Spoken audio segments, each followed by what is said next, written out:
Сәлем достар, мен сіздерге бүгінгі сабақта Ализе Пуфи жібінен плед тоқудың басқаша түрін көрсететін болам.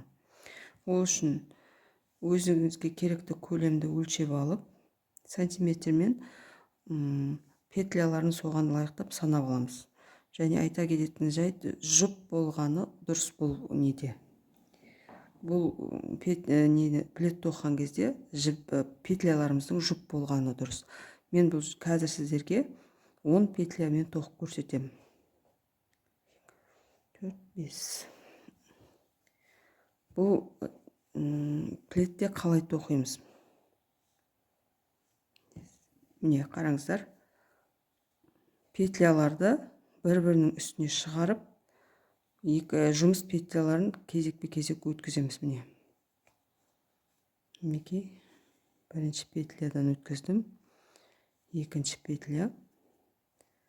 Бірінші қатарда онша түсініксіз болуы мүмкін. Кейінгі қатарларда шығады. Міне. Бірінші петляны екінші петляның үстіне қойып тоқимыз. Міне қараңыз. Солай өткіземіз. Не? Келесі. Бұлай үстіне қоямыз. Астыңғы петлядан бірінші өткіземіз. Үстіңгі петлядан екінші өткіземіз. Келесі тағы да X-қа баламыз да астыңғы петлядан бірінші өткіземіз. Үстіңгі петлядан екінші өткіземіз. Не, соңғысы X-қа баламыз. Астыңғы петлядан бірінші өткіземіз. Үстіңгі петлядан екінші өткіземіз. Петляларымыз тартып қоямыз. Қазір өрнегі онша түсініксіз, қазір 1-2-3 қатардан кейін көрінетін болады. Екінші қатарда қалай істейміз? Екінші қатарда кері қарай айналдырамыз. Және айта кететін жайт, мына бірінші петлямызға тиіспейміз. Екінші петлядан бастап тоқимыз. Енді бұл жерде мына бірінші петляны екінші петляның үшінші петляның үстіне қоямыз. Міне. Кері қарай істейміз бұл жерде. Міне астыңғы петлядан өткіземіз. Астыңғы петлядан өткіземіз. Міне енді үстіңгісінен өткіземіз. Келесі. Міне тағы да X қыламыз.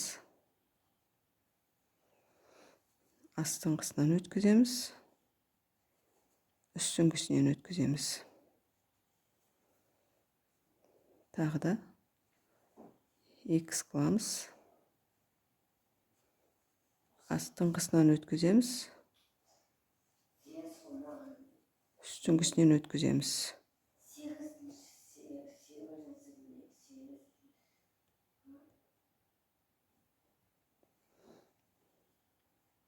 X қыламыз. Астыңғысынан өткіземіз. Үстіңгісінен өткіземіз. Міне соңында да тағы бір петля қалады. Оны тоқымаймыз. Оған тиіспейміз. Келесі қатарда тоқимыз оны. Келесі қатарда тағы да X жасаймыз. Жаңа екінші қатарда қалған петляны міне былай үстіне шығарып X жасаймыз. Міне. Көріп отырсыздар ғой? Енді ары қарай тоқимыз. Міне.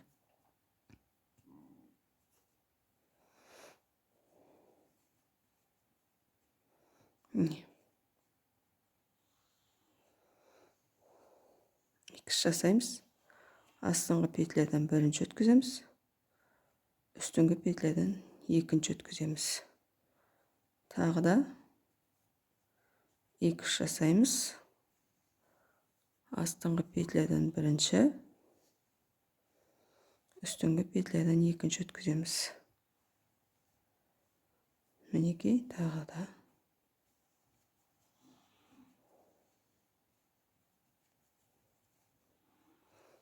Бұл қатарда жұп-жұбымен болады. Міне қатын. Ең соңғыда бағана бірінші қалып кеткен петляны астынан өткізіп,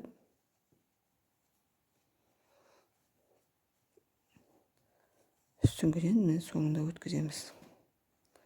Бұл үшінші қатар. Төртінші қатарда екінші қатардағыдай бірінші петляны тоқымаймыз. Екінші петля мен үшінші петляны икс жасаймыз міне. Үшінші петля астында, екінші петля үстінде тұрады. Неке.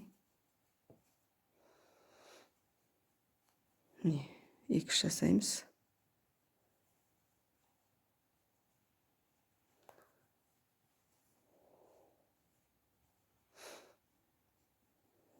Өткіземіз. Икс жасаймыз. Өткіземіз. Тағы да икс жасаймыз. Өткіземіз. Міне, соңғы петляны тоқымаймыз. Петляларымыз тартып қоямыз. Міне қарасаңыздар, әдем узор шығып жатыр. Көріп отырсыздар ғой, енді келесі қатарда міне бірінші петляны екінші петляның астына өткіземіз. Міне осыдан тоқимыз. Міне қарап.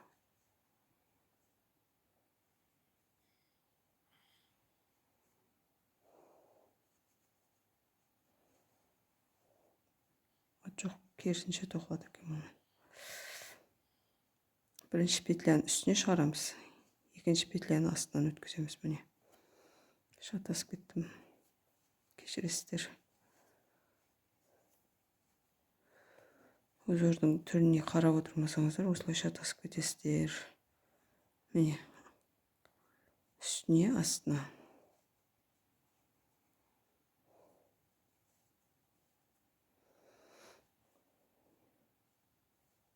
Үстіне астына.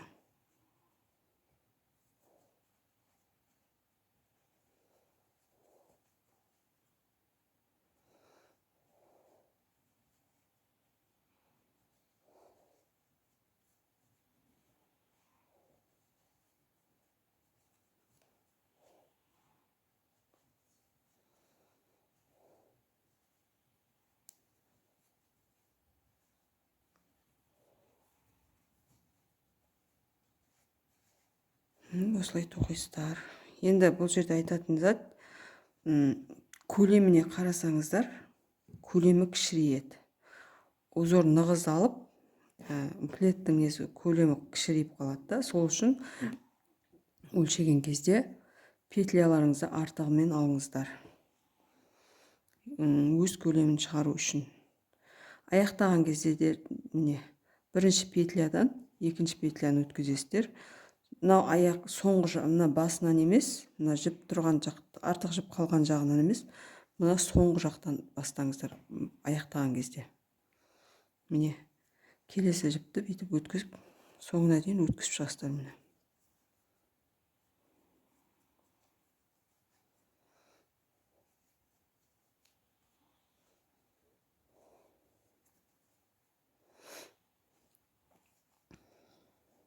Міне осылай соңына дейін өткізіп аламыз. Міне көрдіңіздер. Осылай тоқисыздар. Теріс беті мынадай болып шығады. Оң беті мынау.